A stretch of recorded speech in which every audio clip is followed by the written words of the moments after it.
I believed I had the perfect family until one dinner shattered everything. My wife declined wine. My daughter revealed a shocking truth about Uncle Preston.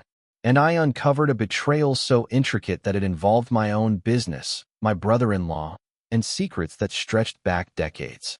What unfolded next transformed me from a trusting husband into a man who realized that sometimes the cruelest revenge is simply telling the truth. My name is Chase Stone. I'm 43 years old. Until 3 months ago, I thought I had everything figured out. 20 years of marriage to Camila, a beautiful daughter named Amelia, who had just turned 16, and a business that my father had founded, which I had turned into a multi-million-dollar enterprise. Stone Auto Group was more than just our livelihood. It was our legacy, our reputation, everything we'd worked for over 2 generations. The first warning sign should have been when Camila returned from her sister's wedding in Miami acting strangely. She had always been affectionate, greeting me with a kiss when I came home from work, but suddenly she seemed distant, distracted, and always glued to her phone. Whenever I tried to get closer, she would pull away, citing tiredness or stress over Amelia's college applications. Then there was the doctor's appointment she mentioned casually, something about routine tests and women's health matters she didn't want to discuss. I didn't press, assuming she deserved her privacy. What kind of husband asks his wife about every medical appointment? A wise one, it turns out. The next red flag was how much closer she became to her sister Brenda and her husband Preston. Preston Hayes had always been a decent guy, quiet, worked in construction management, and seemed to worship the ground Brenda walked on. He married into our family 5 years ago, and I had come to think of him as a brother. We had even discussed the idea of him joining the dealership business and potentially opening a 5th location together.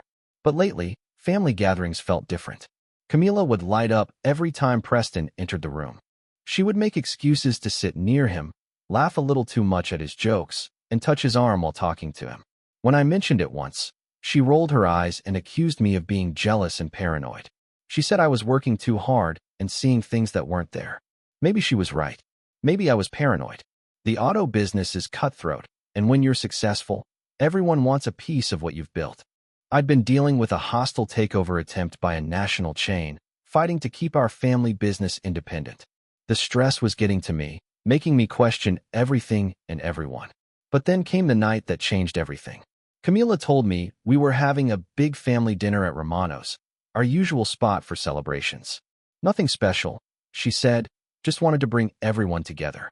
My parents, her parents, Brenda and Preston, even my brother Jake, who rarely attended family events anymore. The whole drive to the restaurant, something felt off. Camila was nervous, fiddling with her wedding ring, checking her reflection in the mirror every few minutes. When I asked if she was okay, she snapped that she was fine and told me to focus on driving. At Romano's, she insisted on sitting across from Preston instead of next to me like she usually did. She said she wanted to catch up with Brenda about wedding planning details for some cousin's wedding. But I noticed how her gaze kept drifting to Preston, how she bit her lip whenever he spoke. The warning signs were all there, glaringly obvious for anyone willing to see. But sometimes, when you love someone, when you've built a life together, you choose to ignore what's right in front of you. You convince yourself you're imagining things. You tell yourself that love conquers all, that the woman who vowed to be faithful 20 years ago would never break that promise. I was about to learn just how wrong I was. The atmosphere at Romano's that night felt electric, like the air before a thunderstorm. Everyone was there, my parents, Camila's folks, Brenda, Preston, and even my brother Jake, who had driven down from Chicago. The table was set for celebration, but something felt wrong from the moment we sat down. Camila kept fidgeting with her napkin, barely touching her food.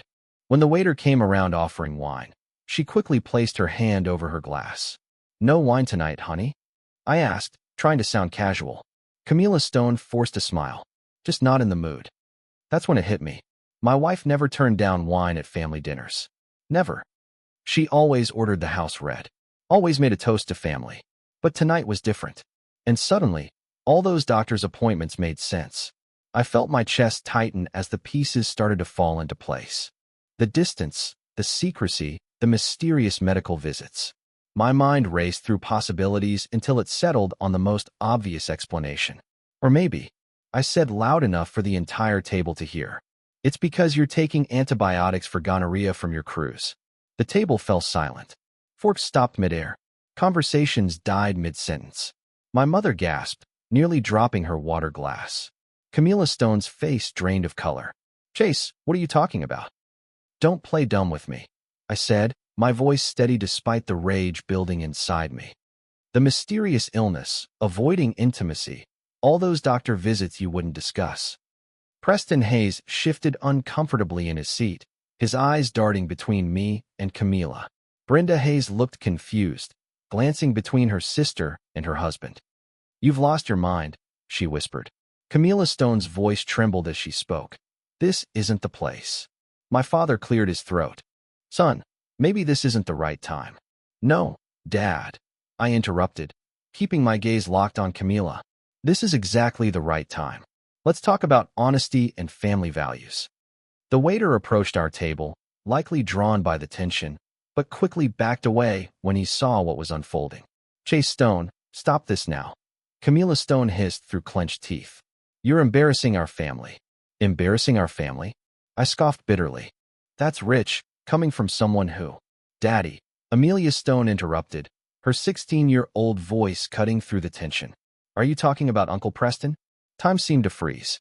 Every head at the table turned toward my daughter, who sat there with wide, innocent eyes, completely unaware of the bombshell she had just dropped. Preston Hayes went pale. Brenda Hayes stared at her husband with growing horror. My parents sat stunned, trying to process what they had just heard. What did you say, sweetheart? I managed to ask, my voice barely a whisper. Amelia looked around the table, suddenly realizing something was wrong. I just thought Mom said not to tell you about Uncle Preston visiting when you were at the dealership, because it would upset you about work. The silence that followed was deafening. 20 years of marriage, of trust, of building a life together, all of it shattered in one innocent sentence from our daughter. The silence after Amelia's words hung in the air, thick with tension. Preston Hayes looked as if he wanted to disappear. Brenda Hayes stared at her husband, pieces of a puzzle she never wanted to solve falling into place. Amelia, Camila Stone snapped, you're confused. But my daughter shook her head. No, Mom. I remember. I was homesick from school that Tuesday when Uncle Preston came over. You said it was for planning Grandma's birthday, but you were in your room talking for a long time. The color drained from Camila's face. Preston finally found his voice, stammering. Listen, Chase, this isn't what. Shut up, I said quietly, but my words carried enough menace to silence him immediately.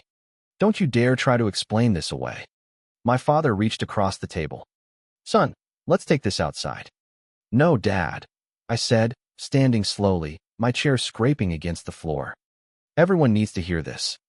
20 years, Camila. 20 years I trusted you. Built a life with you. And you've been what?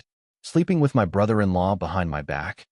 Suddenly, Brenda Hayes lunged across the table at her sister. You piece of trash. How could you do this to me? Preston grabbed his wife's arm. Brenda, please. She spun on him like a wildcat. Don't touch me. Don't you ever touch me again. The restaurant had gone completely silent. Other diners openly stared as our family drama played out in real time. The manager approached hesitantly, likely wondering if he should call security. How long? I demanded, my voice cutting through the chaos. Camila Stone's eyes filled with tears, whether real or calculated, I couldn't tell anymore. Chase, please not here. Not in front of Amelia. Answer the question. How long? Finally, Preston spoke, his voice barely a whisper. 2 years. 2 years. 2 years of lies. Of family gatherings where they sat across from me and Brenda, playing their roles perfectly while betraying us both. 2 years of me defending Camila when my gut told me something was wrong. I felt something cold settle in my chest, replacing the burning rage with a chilling clarity. This wasn't just about adultery anymore. This was about the deliberate destruction of 2 families, the corruption of everything I'd built and believed in. Get out, I said calmly. Camila Stone blinked. What? Get out of my restaurant. Get out of my sight. Get out of my house. Both of you. The ride home was the longest 20 minutes of my life. Amelia sat in the passenger seat, tears streaming down her face, apologizing over and over for causing trouble. I kept reassuring her that none of this was her fault, that sometimes adults make terrible choices and children shouldn't be burdened with their secrets. Behind us, Camila followed in her BMW, likely planning her next move, trying to figure out how to spin this disaster in her favor. But I was already 3 steps ahead, my mind working through the implications with the same strategic thinking that had built Stone Auto Group into a regional powerhouse. 2 years meant this wasn't a momentary lapse in judgment. This was a calculated, deliberate betrayal. Every family barbecue, every holiday dinner, every time I'd invited Preston over to discuss business, they'd been playing me for a fool. At home, I sent Amelia to her room and told her to pack a bag. "You're staying with Grandma and Grandpa tonight," I explained. "Daddy has some things to work out with Mommy." My 16-year-old daughter wasn't naive. She knew that her parents' marriage had just fallen apart, and she was trying to process how her innocent remark had set off such a huge chain reaction. "Are you and Mom getting divorced?" she asked quietly. The question hit me harder than I anticipated. "I don't know yet, sweetheart. But whatever happens, it won't change how much I love you."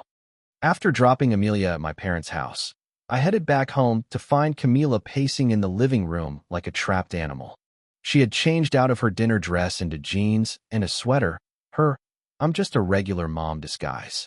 "We need to talk," she said before I could speak. "No," I responded simply. "You need to listen." Camila's eyes flared with anger. "You don't get to dictate things now. I get to call the shots. This is my house, bought with money from my business, in my name. You want to stay here? You follow my rules," I said, my voice calm but firm. She recoiled, as if I had slapped her. The woman who had been manipulating me for 2 years was now faced with a version of her husband she had never seen before. "First rule," I continued, settling into my chair with deliberate calm. "No more lies. I want names, dates, places. I want to know every time you've been with him. Every time you betrayed our marriage." "Chase, you're being unreasonable." "Unreasonable?" I chuckled coldly.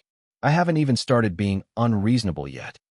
The next morning, I was already at my desk by 6 a.m., but I wasn't reviewing sales reports or dealership inventories. Instead, I was going through bank statements, credit card bills, and phone records that my lawyer had expedited overnight. When you own 4 successful auto dealerships, you learn that information is power, and I was determined to have all of it. What I found made my stomach churn. The affair wasn't just emotional betrayal, it was financial theft. Camila had been using our joint accounts to pay for hotel stays, expensive dinners, and weekend getaways with Preston. She had even bought him a Rolex for his birthday using money from our business account, claiming it was a family gift for his help with marketing. But the real shock came when I contacted my old college roommate, now working as a private investigator. Within 2 hours, he confirmed something that made everything worse. This wasn't Camila's first affair. 3 years into our marriage, she had a 6-month relationship with her personal trainer. 5 years after that, it was her boss at the marketing firm where she used to work. How did I miss this?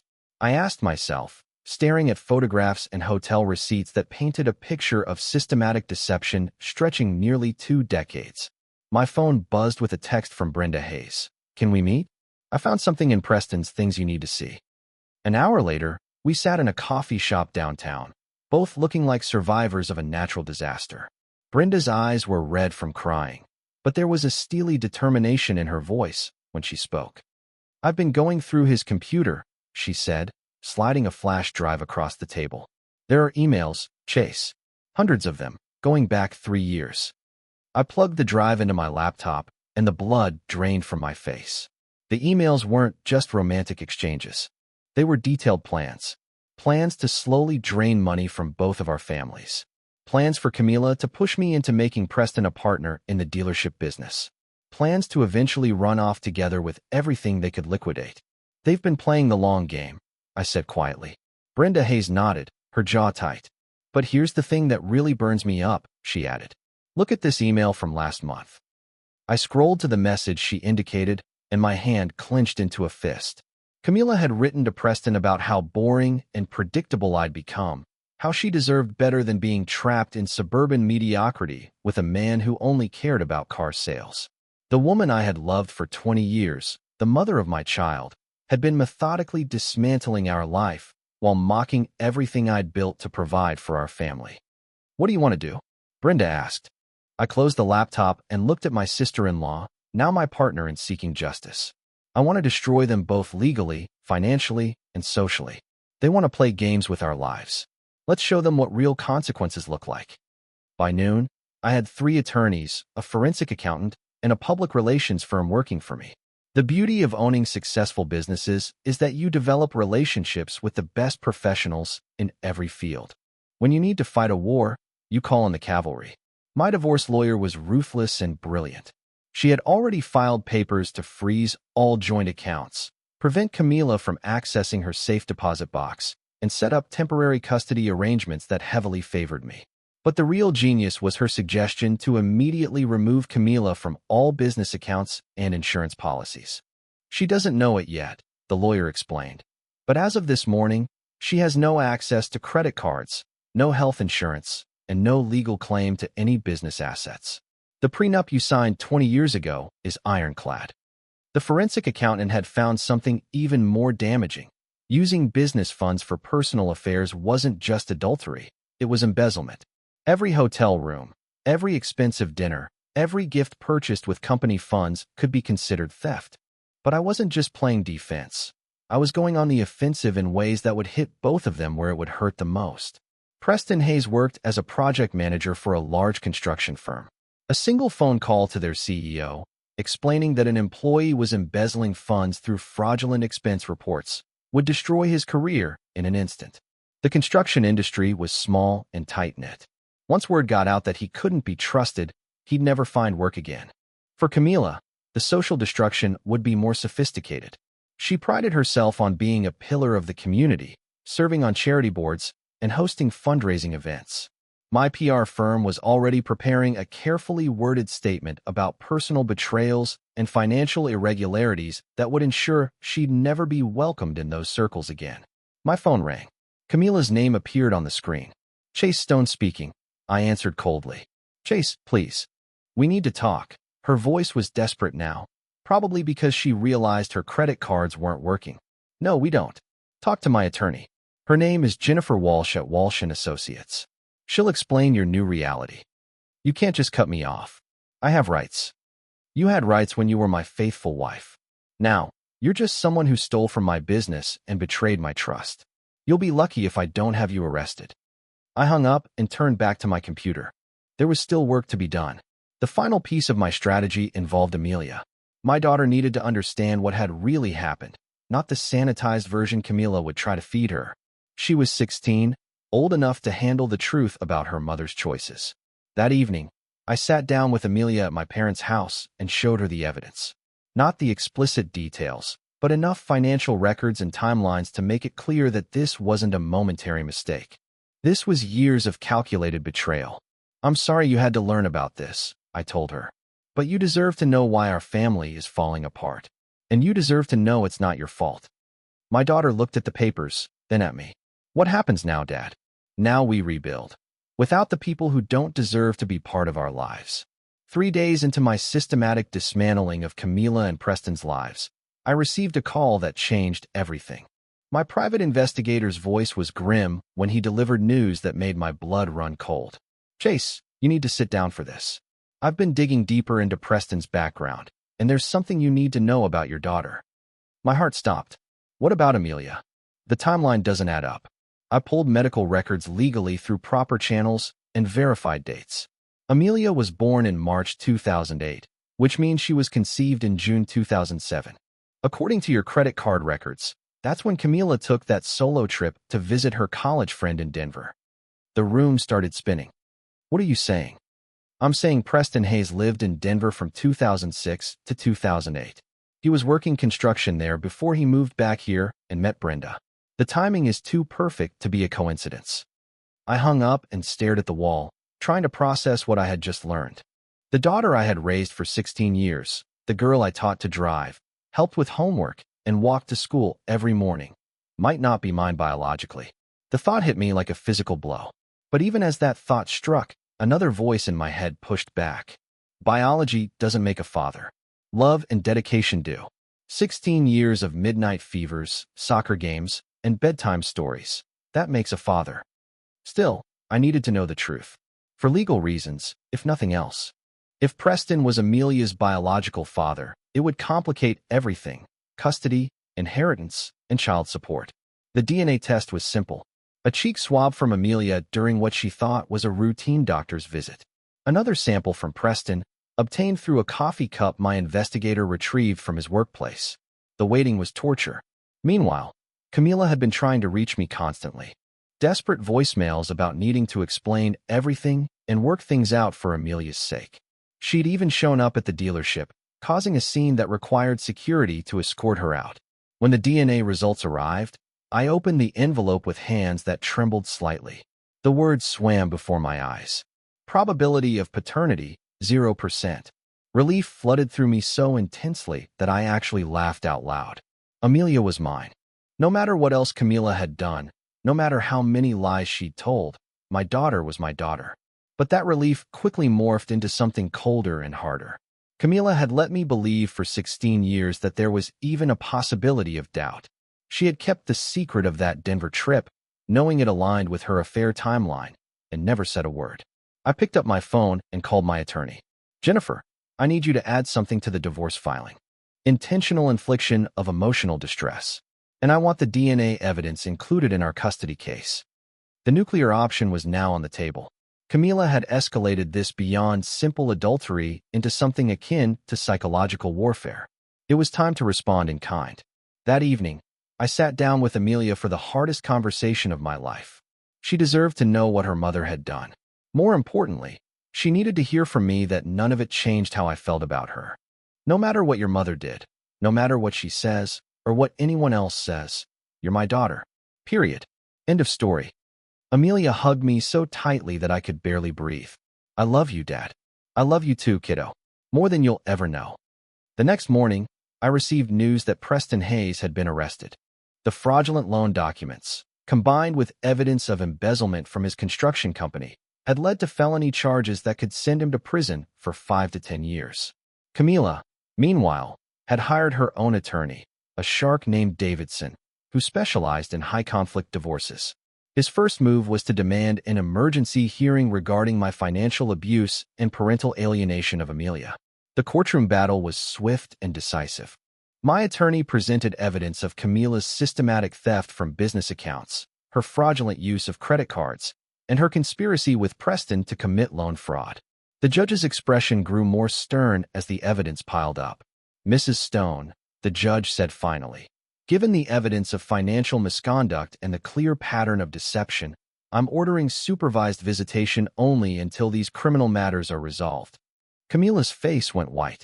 Supervised visitation meant she could only see Amelia in the presence of a court-appointed monitor, and only for a few hours each week. Outside the courthouse, she confronted me one last time. You've destroyed my entire life, she said, tears streaming down her face. No, I replied calmly. You destroyed your life when you chose to betray your family. I just refuse to go down with you. What about Amelia? She needs her mother. I looked at the woman I had once loved, the person who had shared my bed and my dreams for 2 decades, and felt nothing but pity. Amelia needs a mother she can trust. You're not that person anymore. The divorce was finalized 6 weeks later. Camila received exactly what the prenup specified: 10% of marital assets, no claim to business property, and limited visitation rights contingent on completing counseling and paying restitution for the embezzled funds. Preston Hayes was sentenced to 7 years in federal prison. Brenda kept their house and filed for an annulment, citing fraud as grounds to void the marriage entirely. 3 months after that nightmare dinner at Romano's, I stood in my office, looking out at the lot full of cars, thinking about second chances and new beginnings. Amelia was thriving in therapy, preparing to apply to colleges, and had started dating a nice boy from her AP Calculus class. The phone rang. It was my attorney, with news of a business opportunity. A chance to expand Stone Auto Group into the luxury market with a new Mercedes dealership. What do you think? She asked. I smiled, feeling something I hadn't felt in months. Genuine optimism about the future. I think it's time to build something new. Some people learn from their mistakes. Others become stronger because of them. The betrayal that was supposed to destroy me had instead freed me from a marriage built on lies and opened doors I never imagined possible. Camila had wanted to trade me in for a newer model. Instead, she had just given me the freedom to become the man I was always meant to be. 1 year after that disastrous dinner at Romano's, I stood in the showroom of my newest acquisition, Stone Luxury Motors, specializing in high-end European vehicles. The Mercedes-Benz dealership had been a dream for years, but it took losing everything I thought mattered to gain the focus needed to achieve it. Amelia walked through the gleaming showroom, admiring the latest models while telling me about her acceptance to 3 top-tier universities. At 17, she had grown into a remarkable young woman, stronger, more independent, and surprisingly wise about human nature after witnessing her mother's betrayal firsthand. "Dad, look at this one," she called out, pointing to a silver convertible. "Perfect for college, don't you think?" I laughed, remembering when car purchases used to require family discussions and budget meetings. "We'll talk about it after you choose which university you want to attend." The past year had transformed both of us in ways I hadn't expected.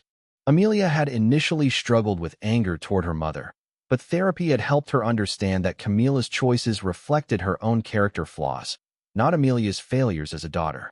She learned to maintain boundaries while still loving the woman who gave birth to her. My phone buzzed with a text from Brenda Hayes. "Coffee tomorrow? I have news about the business." Brenda and I had developed an unexpected friendship forged by shared betrayal and mutual respect. She'd used her settlement money to start a marketing consultancy that was already thriving, and we began discussing a potential partnership to promote the luxury dealership. The strange truth was that Preston and Camila's betrayal had freed both Brenda and me to become better versions of ourselves. We'd stopped settling for relationships built on obligation and started building lives based on genuine choice and authentic connection. "Mr. Stone," my sales manager said, approaching with a clipboard. "The regional Mercedes rep wants to schedule that meeting about expanding to a second location." Success had a different flavor now, cleaner, more purposeful. Every achievement felt earned rather than inherited or expected. The business had grown beyond my father's modest used car lot into something that would truly make him proud. That evening, Amelia and I sat in our redesigned living room, working on college essays together. She was writing about resilience and learning to trust her own judgment. I was reviewing business plans for expansion into luxury RV sales. "Do you ever miss how things used to be?" she asked during a break from writing. I considered the question carefully. I miss the security of thinking I could trust everyone, but I don't miss living with lies. She nodded thoughtfully. "Mom called again yesterday. She wants to take me to dinner next week." Amelia still maintained limited contact with Camila, who was slowly rebuilding her life after losing everything. The supervised visitation had ended, but their relationship remained careful and distant. "What did you tell her?" "That I'd think about it." "Is that okay?" "It's your choice, sweetheart. Whatever you decide, I'll support you." The freedom to make that statement honestly felt like the greatest victory of all. 2 years had passed since the night that changed everything. I stood on the deck of my new lake house, watching Amelia and her boyfriend Gar practice wakeboarding while Brenda grilled for a 4th of July celebration. Life had settled into patterns I never imagined possible during those dark months of divorce proceedings and custody battles. The business had expanded to 6 locations across 2 states. Amelia had chosen Northwestern University for engineering and maintained a cordial but distant relationship with her mother. Most surprisingly, Brenda and I had discovered that friendship forged in betrayal could evolve into something deeper and more genuine. "The burgers are ready," Brenda called out, her voice carrying across the water to where I stood, contemplating how dramatically life could change when you stopped accepting less than you deserved. We weren't married. Both of us remained cautious about legal entanglements after our previous experiences, but we built something honest and straightforward based on shared values rather than romantic illusions or financial convenience. Amelia bounded up from the dock, dripping wet and grinning. "Dad, Garrett wants to know if you'll teach him to drive the boat tomorrow." "Of course, as long as he promises not to run it into the dock like someone I know did last month." She laughed and grabbed a towel, looking every bit the confident young woman she'd become. The trauma of discovering her mother's betrayal had shaped her, but it hadn't broken her. Instead, it had taught her to value authenticity over appearances and substance over charm. "Any word from your mother lately?" I asked casually. "She texted last week. She's engaged to some guy she met at work. Apparently, he manages the store where she works." Camila had rebuilt her life in simpler circumstances, a modest apartment, a retail job, a relationship with someone who matched her reduced station. The woman who'd once hosted charity galas was now planning a wedding that would probably cost less than her old monthly hair salon budget. "How do you feel about that?" I asked. Amelia shrugged. "I'm happy she found someone. I hope she learned something from everything that happened." The maturity in her response reminded me that children are often more resilient than their parents give them credit for. She processed her mother's betrayal, learned from it, and moved forward without carrying destructive anger or unrealistic expectations. As the sun set over the lake, casting golden light across the water, I reflected on the journey that had brought us here. Preston Hayes was finishing his prison sentence and would be released to probation next year. Camila was building a new life with limited resources, but apparently genuine commitment to change. And I was standing on my own property, surrounded by people who had chosen to be part of my life, rather than people who felt obligated to tolerate me. "Dad," Amelia said, interrupting my thoughts. "Brenda wants to know if you're ready to eat, or if you're going to stand there looking philosophical all evening." I laughed and walked toward the table where real relationships were built. One honest conversation, one shared meal, one genuine moment at a time. The betrayal that was supposed to destroy my family had instead taught us what family actually meant. Sometimes the worst thing that happens to you creates space for the best thing that was waiting to happen.